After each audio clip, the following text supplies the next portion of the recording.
안녕하세요. 오늘은 많은 분들이 재테크의 기초로 선택하는 예금 상품에 대해서 알아보겠습니다. 예금은 금융기관에 돈을 맡기고 일정한 기간 동안 이자를 받는 가장 안전한 재테크 방법 중에 하나입니다.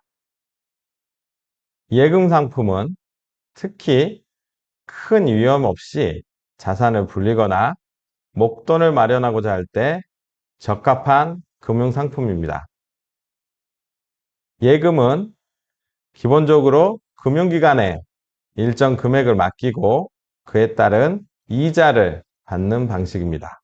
이는 투자상품과는 다르게 원금이 보장되기 때문에 안정성이 매우 높습니다. 하지만 이자율이 다른 투자상품에 비해서는 낮을 수 있다는 점도 유의해서 체크해야 됩니다. 자, 그렇다면 예금에는 어떤 종류가 있을까요? 크게는 정기예금과 적금 두 가지로 나눌 수 있습니다. 정기예금은 일정 금액을 한꺼번에 맡기고 정해진 기간 동안 1년이면 1년, 2년이면 2년 정해진 기간 동안 유지한 뒤에 만기 시에 이자를 받는 상품입니다. 예를 들어 1년짜리 정기예금에 1억 원을 맡기면 1년 후에 이자와 함께 원금을 돌려받는 방식입니다. 적금은 매달 일정 금액을 저축하고 기간이 끝나면 원금과 이자를 함께 받는 방식입니다. 적금은 특히 매달 적은 금액을 꾸준히 모으고자 하는 분들에게는 적합한 상품입니다. 정기예금과 적금 모두 이자가 쌓이는 방식은 같지만 정기예금은 목돈을 한꺼번에 예치할 수 있는 분들에게는 좋은 상품이고 적금은 매달 일정 금액을 저축하는 습관을 들이고자 하는 분들에게는 적합한 상품입니다. 다음으로 예금 상품의 금리와 이자 방식에 대해 알아보겠습니다. 금리는 예금을 통해서 받는 이자의 비율을 말하는데요. 일반적으로 금리가 높을수록 받는 이자가 많아집니다. 금리에는 단리와 복리가 있는데요. 단리는 원금에 대해서만 이자를 계산하는 방식입니다. 예를 들어 1억 원을 3% 단리로 예금했을 경우 1년 후에 300만 원의 이자를 받습니다. 복리는 원금과 이자에 대해서 이자를 붙이는 방식입니다. 즉, 이자가 이자에게도 붙는 방식으로 시간이 지날수록 이자가 점점 더 늘어나는 특징이 있습니다. 예를 들어 1,000만 원을 1년간 3% 복리로 예치하면 첫 해에는 30만 원의 이자가 발생하지만 그 다음 해부터는 30만 원의 이자에도 이자가 붙어서 조금 더 많은 이자를 받게 됩니다. 이자율이 높은 상품은 선택하는 것도 중요하지만 얼마나 자주 이자가 붙는지, 즉 복리 여부에도 함께 고려되어야 합니다. 예금 상품을 선택할 때는 자신의 목표와 상황에 맞는 상품을 고르는 것이 굉장히 중요합니다. 목돈 마련의 목적이 있을 경우에는 큰 금액을 안전하게 불리고 싶다면 정기 예금이 적합합니다. 목표 자금을 설정하고 그걸 모으고 싶다면 매달 일정 금액을 모으고자 한다면 적금이 더 나은 선택일 수 있습니다. 특히 학자금, 결혼자금, 여행자금 등 특정 목표가 있을 때 적금이 훨씬 더 유리합니다. 여러 은행의 금리를 비교한 후에 자신에게 맞는 상품을 거는 것이 중요합니다.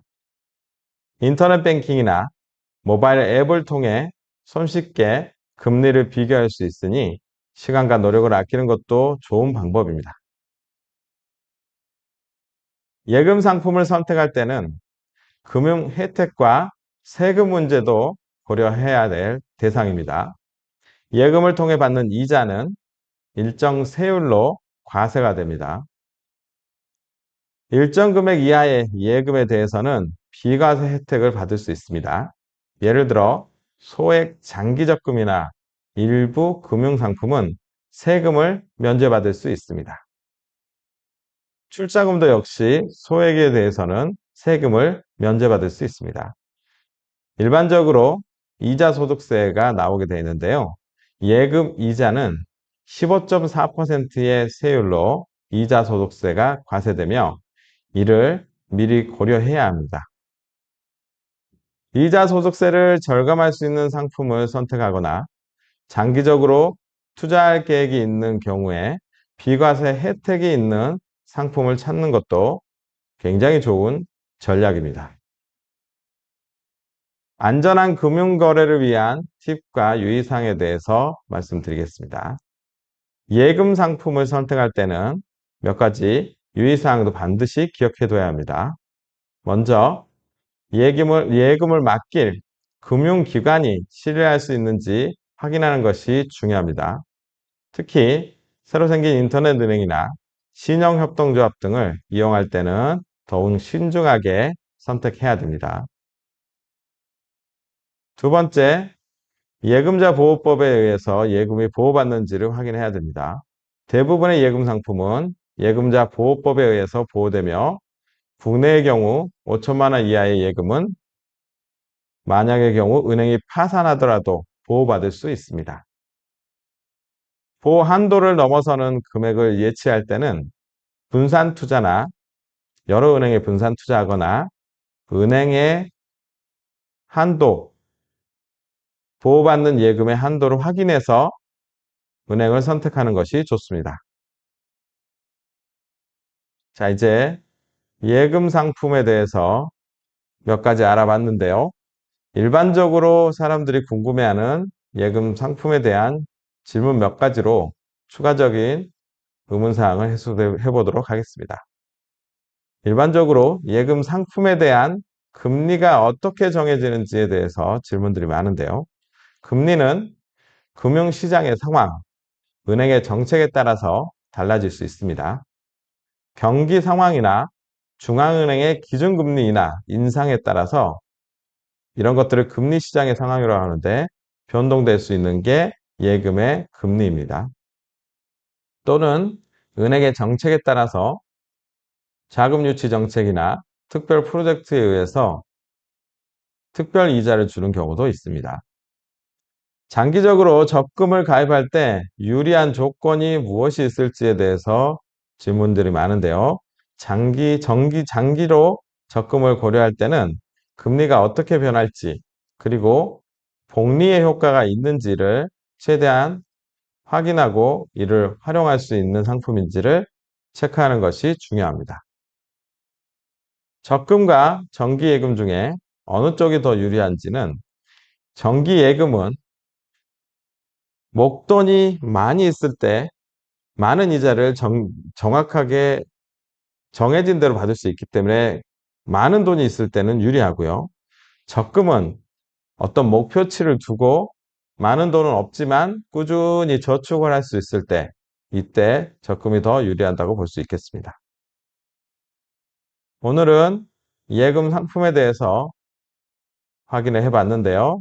예금은 안전한 재테크 방법 중에 하나이며 일정 금액에 대해서는 원금이 완벽하게 보장되는 상품입니다. 자신에게 맞는 상품을 선택하시는 것이 굉장히 중요하고요. 이때 금리, 이자 계산 방식, 예금자 보호, 다양한 요소를 고려해서 또는 은행에서 주는 혜택 등을 고려해서 선택하는 것이 현명한 방법이라 하겠습니다. 두 번째로 글로벌 투자은행이 상품 중에 투자 상품에 대해서 알아보겠습니다. 글로벌 투자은행은 기업, 정부, 대규모 기관을 대상으로 자본 조달 및 인수합병, 금융자문 등을 서비스를 제공하며 다양한 투자 상품을 운영하는 중요한 금융기관입니다.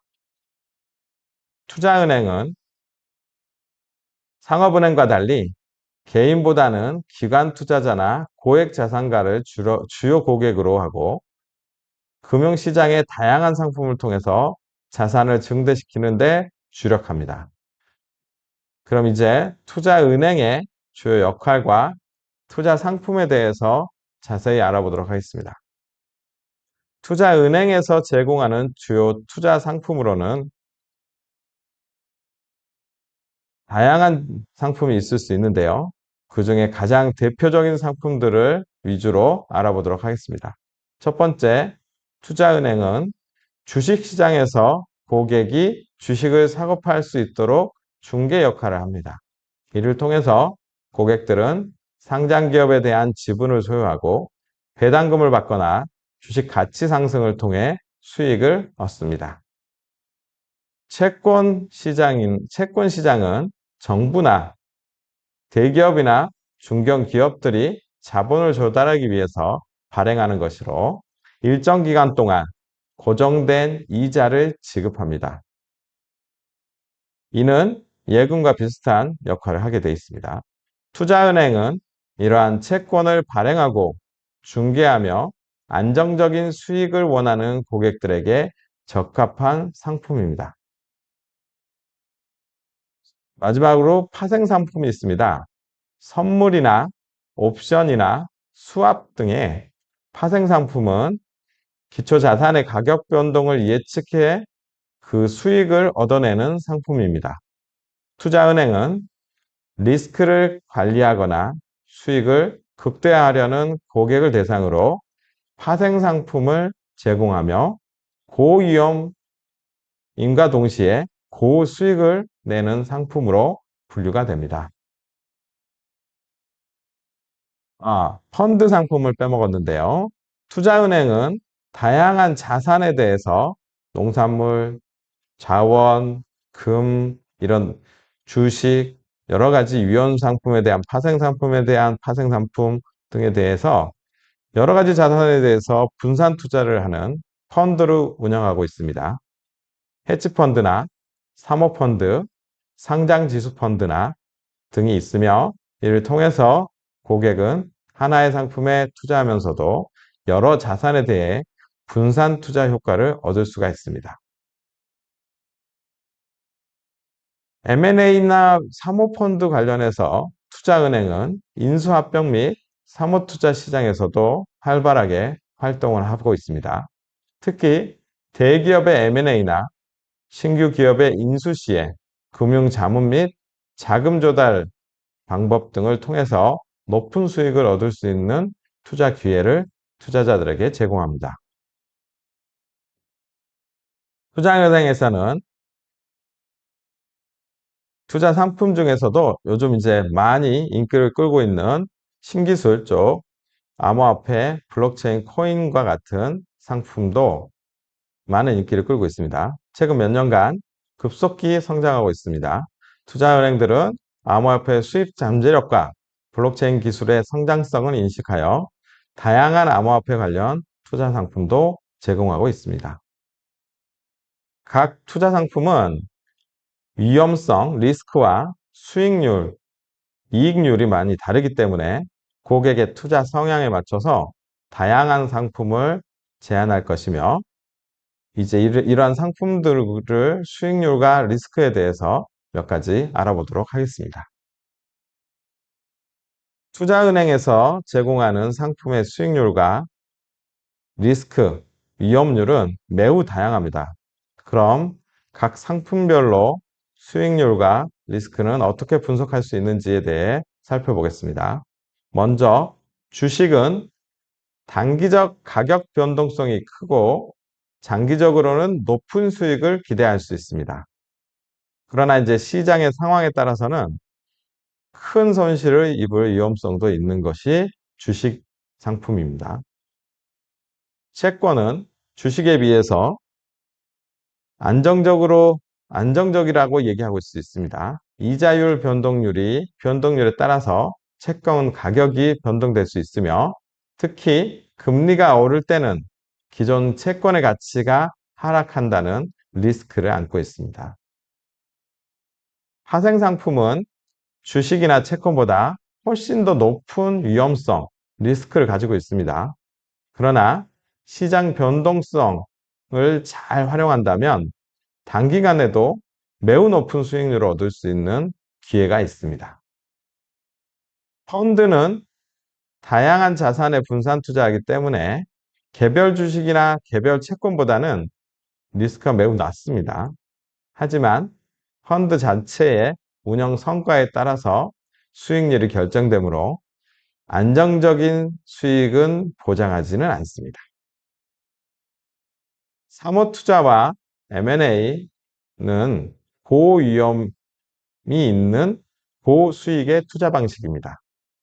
성공적인 인수합병 M&A나 기업 성장에 따른 수익은 일반 투자에 비해서 엄청나게 크지만 실패할 경우에는 상당한 자본 손실을 입을 수 있는 상품입니다.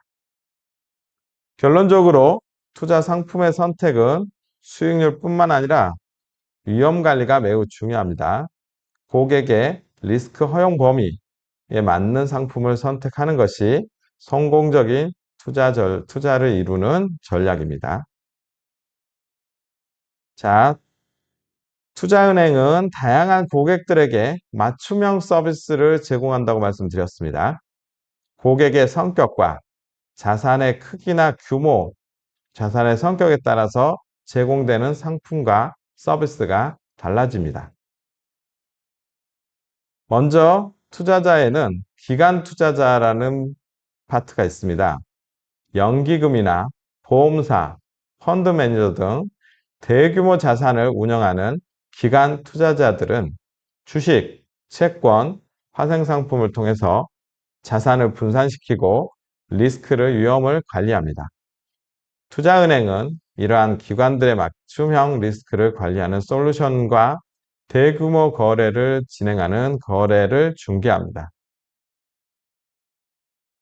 그래서 저희도 농수산물을 유통하는 농협중앙회나 또는 이를 이제 보존할 수 있는 대기업들 또는 대규모 기업군에 투자를 유치해서 농수산물 전체에 대해서 최저가로 구매를 해서 적정가에 판매하는 이런 거래를 중개하기도 합니다.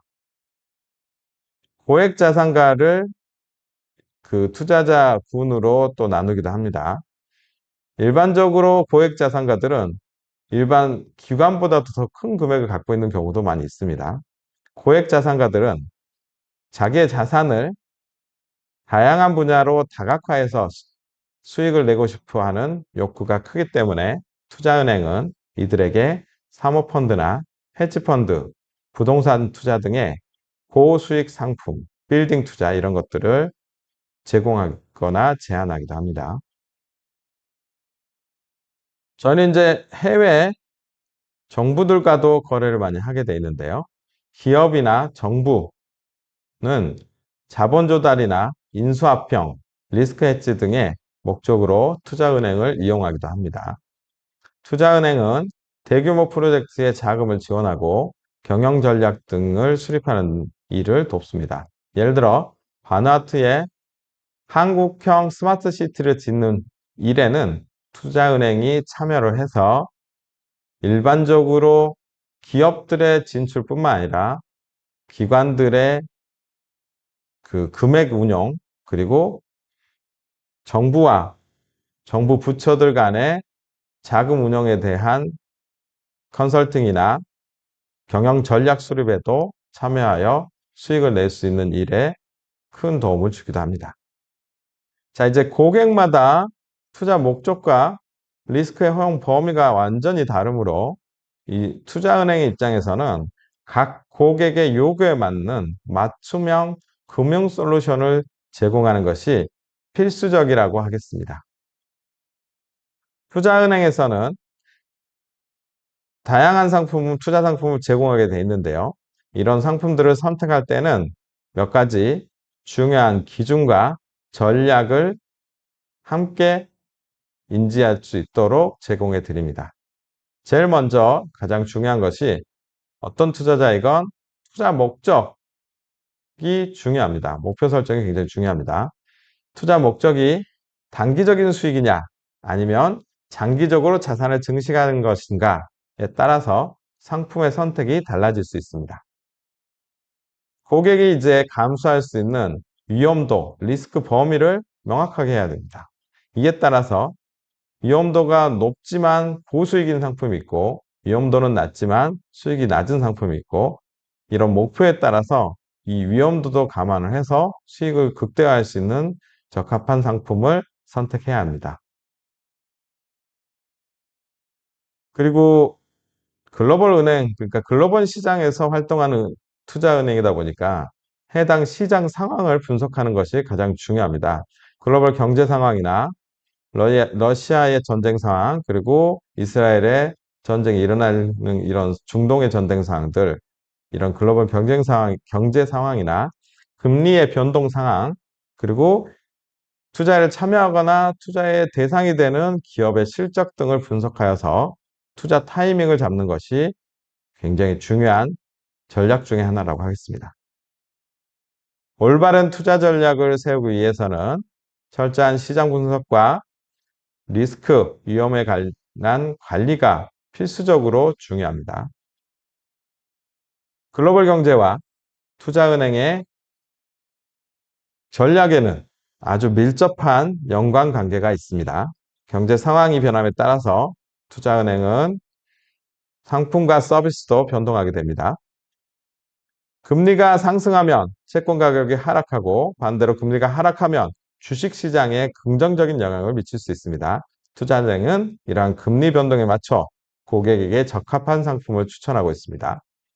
또는 이제 경기 침체 시에는 투자은행이 주식보다는 안정적인 채권 상품 또는 파생 상품을 추천합니다. 변동이 심할 때는 이런 파생 상품의 이익이 높아지고 주식보다는 채권이 안정성이 높기 때문입니다. 경기 회복 시에는 고위험, 고수익 투자 상품을 제한하는 등 경제 흐름에 따른 전략을 제시합니다. 글로벌 경제의 흐름을 예측하고 그에 맞는 투자 상품을 선택하는 것은 투자은행의 중요한 역할이라고 하겠습니다. 이 주식과 채권 중에 어떤 게 더 안전한가에 대해서 질문들이 많은데요. 채권이 주식보다는 안정적인 수익을 제공합니다. 다만 수익률 측면에서 주식이 훨씬 더 높을 수도 있습니다. 파생 상품의 리스크는 어떻게 관리할 수 있는지에 대한 질문들도 많은데요. 파생 상품이란 건 원래 리스크를 기반으로 생성된 상품이기 때문에 위험이 굉장히 높습니다. 다만 철저한 시장 분석 또는 이제 분산 투자를 통해서 리스크를 줄일 수 있는 방법들이 있습니다.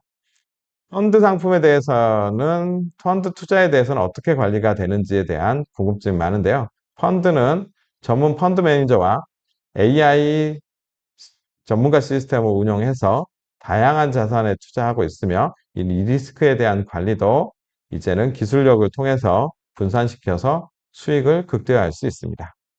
오늘은 글로벌 투자은행의 상품, 예금 상품과 투자 상품에 대해서 알아보았습니다. 각 상품의 특성과 리스크를 잘 파악하고 투자 목적과 전략에 맞는 상품을 선택하는 것이 성공적인 투자로 가는 지름길입니다. 지금까지 이야기를 들어주신 여러분에게 감사의 인사를 드립니다. 감사합니다.